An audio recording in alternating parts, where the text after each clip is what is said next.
Hi guys! Welcome back to my channel.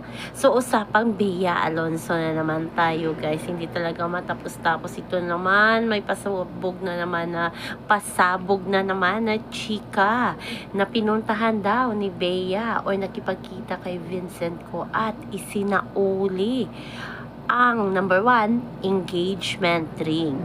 Pangalawa, yung mga luxury item daw na binibigay o mga regalo ni Vincent ko ay isinauli daw ni Queen B. So, wala na talagang pag-asa na matuloy ang kasal ng dalawa kasi nga balitang ang isinauli na lahat pati ang engagement ring kasi wala nang singsing sa kamay ni Bea na engaged siya.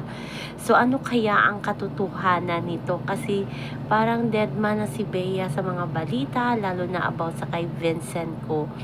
Tuloy ang kanyang trabaho na may series siyang ginagawa sa GMA. So sayang nga lang kasi marami tayong mga fans na umaasam na yun na sana ang maging forever ni Bea Alonso kasi mayaman, yung perfect package na silang dalawa, pero yan na naman, issue na naman ang kayamanan sa kanilang pagpapakasal.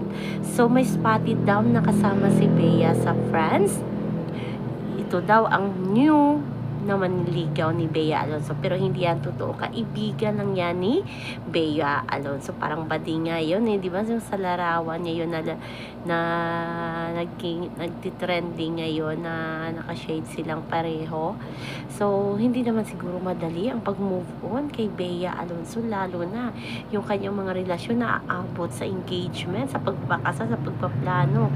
Nagkagastos na, yun pala hindi pa matuloy. So, siguro may aral na yan dyan si Bea Alonso. So, sino kaya ang susunod? Sabi nga nila, minamatch na naman ngayon si Bea Alonso kay Mayor Vico Soto. Baka daw destiny daw talaga ni Bea Alonso itong si Mayor Vico Soto. Diba noon talaga nung pumunta si Bea sa Pasig, talaga maraming kinikilig sa dalawa kasi bagay daw silang dalawa. So may pag-asa pa daw na magkaroon ng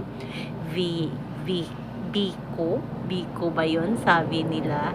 So guys, abangan na lang natin. Lalo na inaantabayanan palagi ang love life ni Bea Alonso. So balita nga ngayon, sure na daw na wala nang kasalan na magaganap sa kanilang dalawa ni Vincent ko kasi hiwalay na daw silang dalawa. So sa mga fans, maraming umaasam na sana hindi totoo, pero yun ang totoo. So na po guys ang ating update sa ngayon. Hanggang sa muli. Bye-bye. Always remember, wag po tayo magpaka-stress. Please like, share, and subscribe my channel para ma-update kayo sa mga bago kong update.